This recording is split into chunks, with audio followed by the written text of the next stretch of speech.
So hi everyone, I am Ashita. I am a Google developer expert and I'm the founder and CTO of API Dash.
So API Dash is basically an AI-powered next-generation API client which can help you navigate your API ecosystem in a Dash. Since it is open source, you can find the code base on GitHub at GitHub FOSS42 API Dash. So these are some of the most popular LLMs in the market today, be it O1 by OpenAI, DeepSeek R1 has taken the world by storm recently. We have Google's Gemini, we have Alibaba's Qwen, Meta's Llama, and Microsoft's Phi, and Anthropic's Claude. So if you closely look, the context window of most of these LLMs is around 128K. So context window is basically the token size that you can add as an input when you are asking for a response in an LLM. But only Google's Gemini has a context window of up to 2 million tokens. So what is the typical flow that we use to interact with an LLM? We ask a question, send it to an LLM, and the LLM then tries to understand what we are asking and gives us a response. And what are AI agents? So AI agents are basically software programs that can, collect a lot of data from the environment, analyze that data, basis some predetermined goal. And in other words, they are autonomous intelligence systems that can perform certain specific tasks. So now the question is that when I have a doubt or a query or a question, and I can get an LLM to answer it quickly, do I actually need an AI agent? So let me show that to you via an example. So this is me trying to figure out the best time to visit Bangalore. So what do? I prompt my LLM saying what's the best time to visit Bangalore. The LLM replies, the best time to visit Bangalore is from October to February. So how many of you feel that we are done here? None of you. That's great. Because we are actually not done here. There are a lot of issues. So for example, it didn't ask me about my personal preference. What if I am wanting to visit Bangalore for religious purposes, I want to visit temples, or what if I'm looking for adventure? So it didn't ask me any of those questions. It didn't ask me any specific places, activities that I'm looking to do. It didn't take into consideration any weather patterns, crowd levels, tourist seasons. It didn't ask me a very key question. What is the price, the budget, and the duration that I have in my mind for my visit? And then it obviously didn't look into account any safety issues that as a woman traveler I should be aware of. So what do? I'm not going to sit through all that and try to make a research report while traveling. That's not the ideal thing, right? So I go to my trusty friend Rob, who's a travel agent. And what Rob does is that it uses its general purpose LLM to figure out the basic information about the place, be it the location, history, etc. Something that's available in the general knowledge. And then it will use its tools. Tools that are specialized, specially available to Rob. And these tools can be various databases. It can be various other external models that are specially fine-tuned for travel purposes. It can be various knowledge bases. Say, from your Make My Trip, it can figure out reviews and tell me stuff. And it can be your APIs. And using this, Rob then starts calling upon its team of agents, be it a weather check agent, which is going to check weather and tell me if there are any unpredictable weather changes that might occur, a real-time news agent, a safety evaluator agent, and it's also going to call upon its tools. Say an API to Make My Trip to figure out the price and duration for the timing that I want to travel to Bangalore, or the crowd levels, etc. And this entire thing, where a team of agents are working collaboratively together to solve a common goal, that is to make my Bangalore trip planning easier, is called an agentic system. So this is how the structure of an LLM agent looks like. So there are three basic modules here. You have the brain module, you have the perception module, and you have the action module. So the brain module is basically the controller of these agents. It will do tasks like, decision making, any planning that is involved. Then you have the perception model. Now your perception model can perceive and process multimodal information, be it text, image, anything.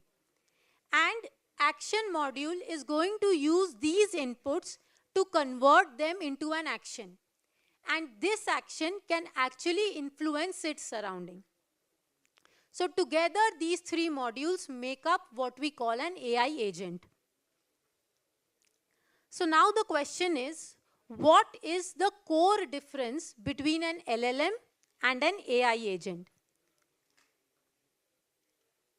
So simply put, when you want to use an LLM, you have to give it a ton of prompts. But agent, it's all about the goals. Simply put, that's the crux of an agent. So now that we've understood what AI agents are, let us look at some of the agentic design patterns that are used in the industry today.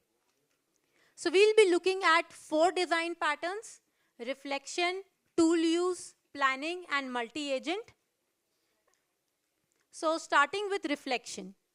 So a lot of you might have actually prompted an LLM for a query and gotten unsatisfactory response. The thing that you do next is you try to prompt the LLM again and you try to figure out the right answer for it. You might get the answer, you might not get what you are looking for.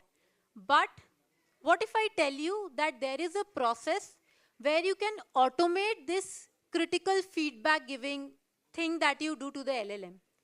And that process is actually called the reflection design pattern. So you can do it via prompt engineering, but the better way that is applied in the industry is having a multi-agent approach.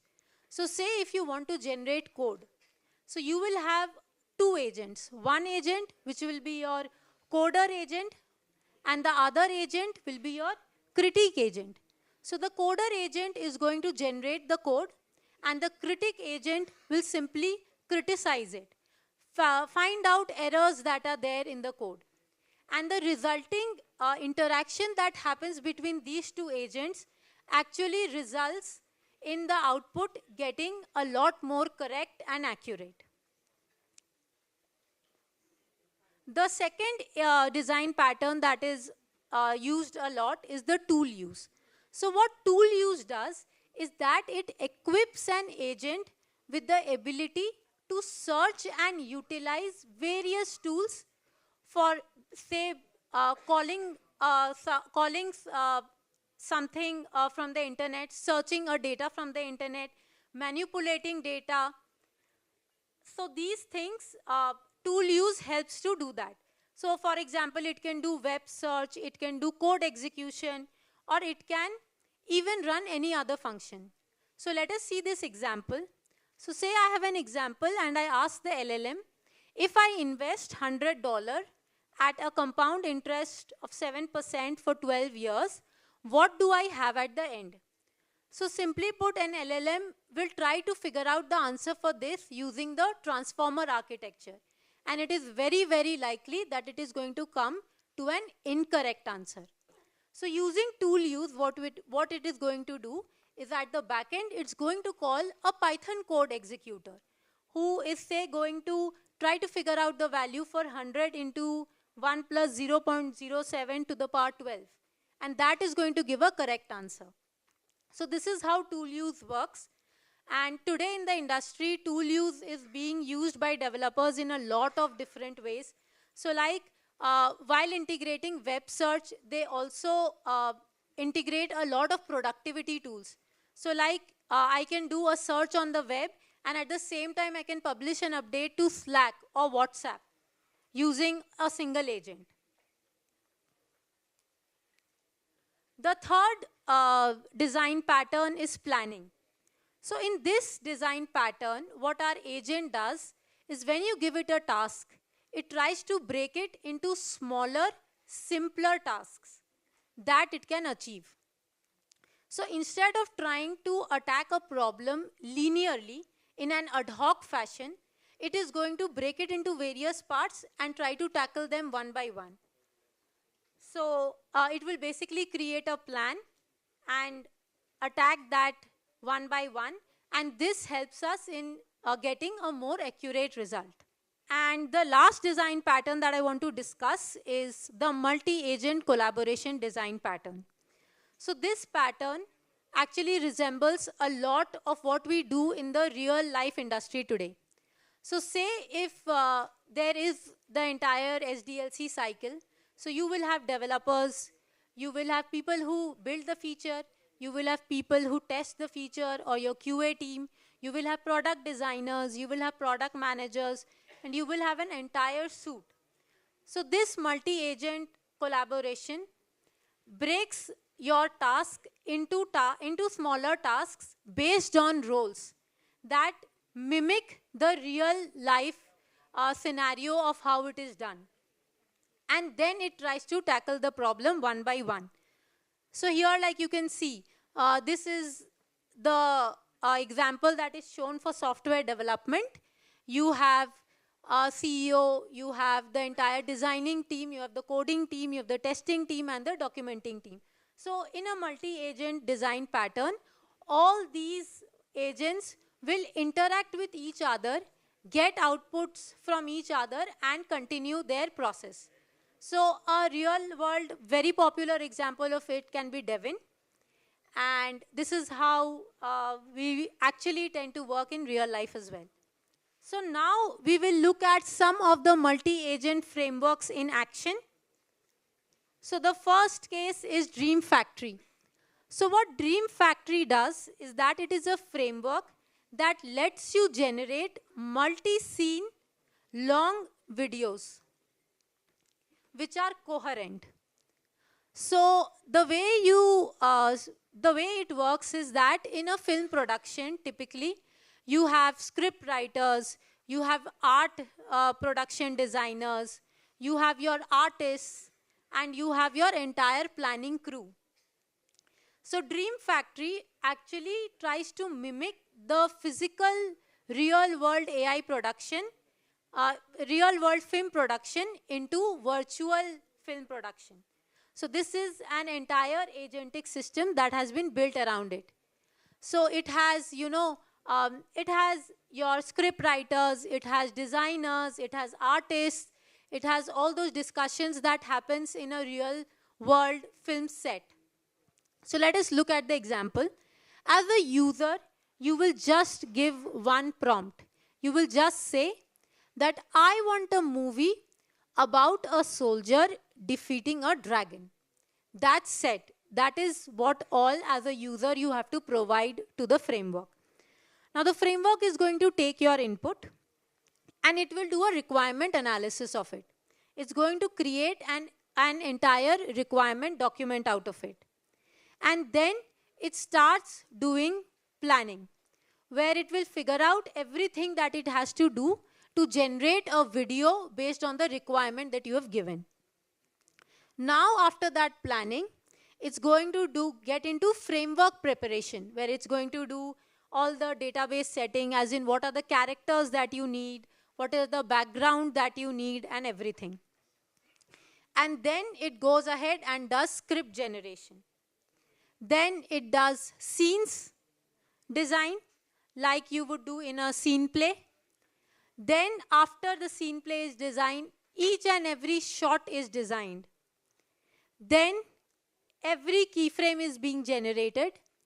And finally, the video gets generated. And it uses either Sora or a stability kind of a model to generate the video. To maintain coherency across keyframes, there is typically a monitor model that is used. And that is how you can simply get the video that you want. The other example that I want to discuss is about Magnetic One. So Magnetic One is a general purpose multi-agent system that can let you do things that you do in your personal life as well as work related very easy. So the way it works is there is an orchestrator agent. And this agent, when you as a user provide a task to it, this agent does the planning, figures out all the tasks that it has to do. It does all the planning. It also tries to figure out what facts it has to look up, whether they are verified, or what guesses it has to make. And all those tasks that it has to do, it maintains a task ledger for it. And for each of the tasks, it maintains a progress ledger.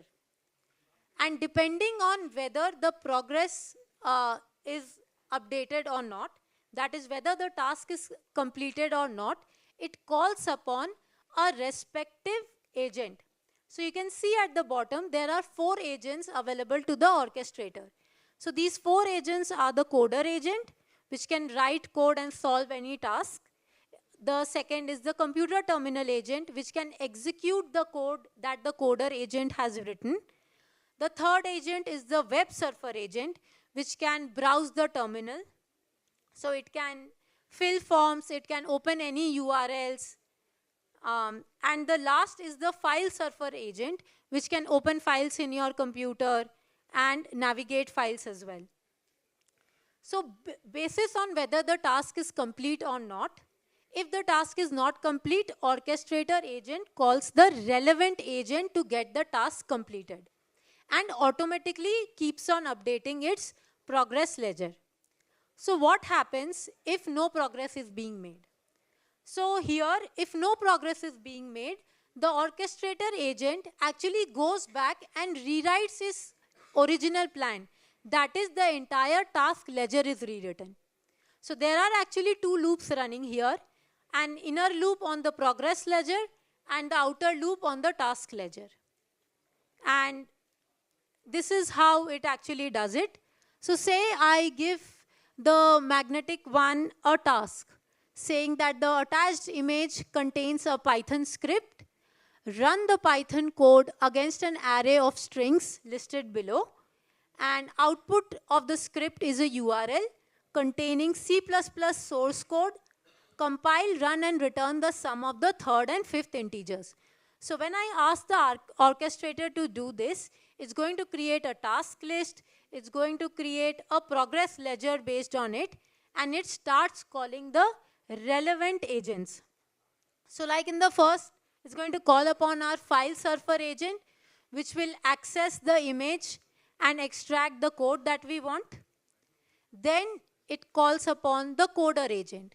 And what the coder agent does is that from the image, it analyzes the Python code. Then it calls upon the computer terminal agent, which executes the code that has been extracted by the coder agent. Then it calls upon the web surfer agent, which will navigate to the URL and extract the C++ code. Then the coder comes in and it analyzes the C++ code, and then finally we execute the code on using the computer terminal agent. So this is how Magnetic 1 works. So I also run this FOSS developers group on Discord, which is a group where open source enthusiasts and generative AI enthusiasts across the globe come to discuss about new technologies. So if you are looking to join this group, you can scan the QR code given on the screen.